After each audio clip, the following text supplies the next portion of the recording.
बिस्मिल्लाहिर्रहमानिर्रहीम। अस्सलाम वालेकुम। कैसे हैं आप सब? उम्मीद करती हूँ सब ठीक ठाक होंगे। तो आज मैं आप सबके लिए बहुत ही ज़बरदस्त किस्म की बिल्कुल रेस्टोरेंट स्टाइल पालक और गोश्त की रेसिपी लेकर आई हूँ। तो यहाँ पर जी एक पैन मैंने चढ़ा लिया था चूल्हे पे और अब मैं इसमें हाफ़ कप के करीब कुकिंग ऑयल ऐड कर दूँगी और साथ ही मैं कुकिंग ऑयल में ऐड कर दूँगी एक बड़े साइज़ का प्याज जिसको मैंने इस तरीके से रफली कट कर लिया है। और प्याज ऐड करने के बाद अब मैं साथ ही इसमें तकरीबन हाफ़ केजी बीफ ऐड कर दूंगी। और बीफ यहाँ पर दरमियानी इस तरीके से बोटी है और इसमें हल्की हल्की सी इस तरीके से हड्डी की भी बोटियाँ हैं, हड्डी के भी पीसेज हैं। तो चलें बीफ में ऐड कर देती हूँ। और अब साथ ही मैं इसमें ऐड कर दूंगी हाफ टेबल स्पून अदरक लहसुन का पेस्ट। और अब मैं इसमें कुछ साबुत गरम मसाले ऐड करूँगी जिससे कि वो टेस्ट आएगा इंशाल्लाह जो कि हम रेस्टोरेंट वगैरह में खाते हैं तो हमें टेस्ट आता है। तो यहाँ पर मैंने हाफ टी स्पून के बराबर साबुत काली मिर्चें ले ली हैं, एक तेज़पात ले लिया, 2 छोटी इलायची और 2 लौंग, इनको ऐड कर देंगे। तो चलें अब इन तमाम चीज़ों की अच्छी तरह से तकरीबन 4 से 5 मिनट भुनाई कर लेनी है ताकि जो हमने गरम मसाले वगैरह ऐड किए हैं उनका भी टेस्ट अच्छी तरह से निकल आए और बाकी जो प्याज और मटन अदरक लहसुन का पेस्ट वगैरह है उनका भी कच्चापन दूर हो जाए।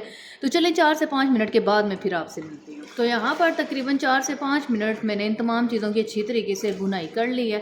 तो अब हम इसमें ऐड करेंगे 2 मीडियम साइज़ के टमाटर जिनको मैंने इस तरीके से लंबाई में रफली कट कर लिया था। और साथ ही मैं इसमें तमाम बेसिक स्पाइसेस ऐड कर दूंगी। तो सबसे पहले मैं 1 टेबल स्पून रेड मिर्चों का पाउडर ऐड कर दूंगी, 1 टीस्पून के बराबर मैं कश्मीरी लाल मिर्च ऐड कर दूंगी, 1 टीस्पून के बराबर ही हल्दी पाउडर, सूखा धनिया पाउडर 1 टेबल स्पून, नमक टेस्ट के अकॉर्डिंग। इसमें आपने थोड़ा सा एहतियात से ही ऐड करना है क्योंकि ये बाद में बिल्कुल मतलब ड्राई ड्राई बन के रेडी होती है पालक और गोश्त।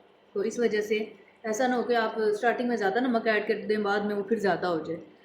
तो चलें जी अब इन तमाम मसालों की और जो टमाटर मैंने ऐड किए इनकी 2 से 3 मिनट में भुनाई कर लूँ, फिर मैं आपसे मिलती हूँ।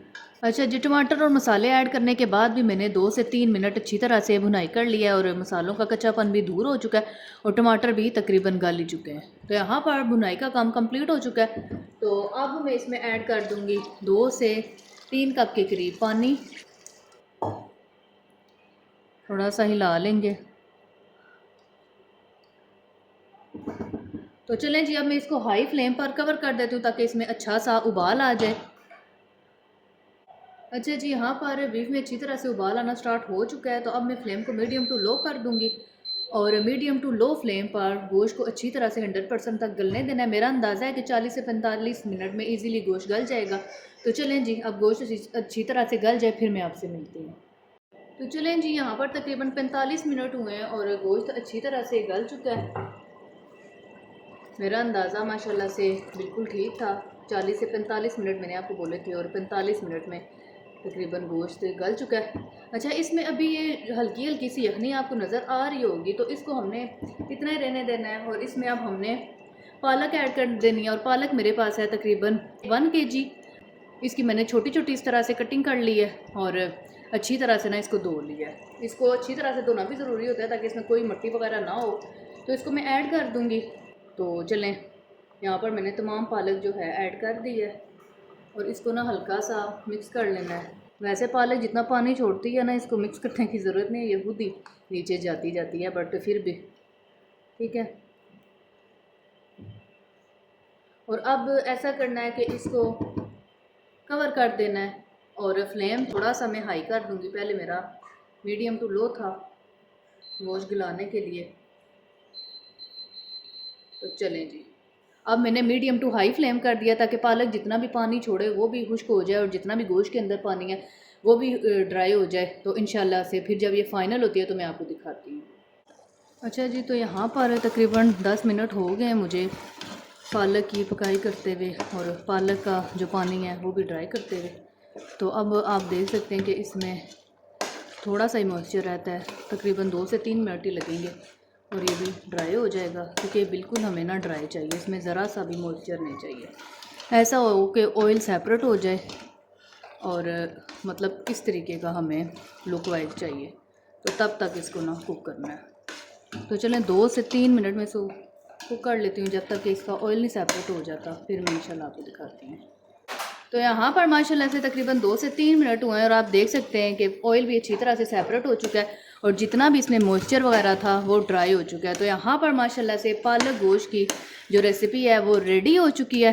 तो अब मैं फ्लेम ऑफ कर दूँगी और अब लास्ट में मैं इसके ऊपर ऐड कर दूंगी थोड़ा सा हरा धनिया और 2 मैंने हरी मिर्चें ली हैं जिनको मैंने दरमियान से इस तरह 2-2 पीसेस में कट कर लिया था।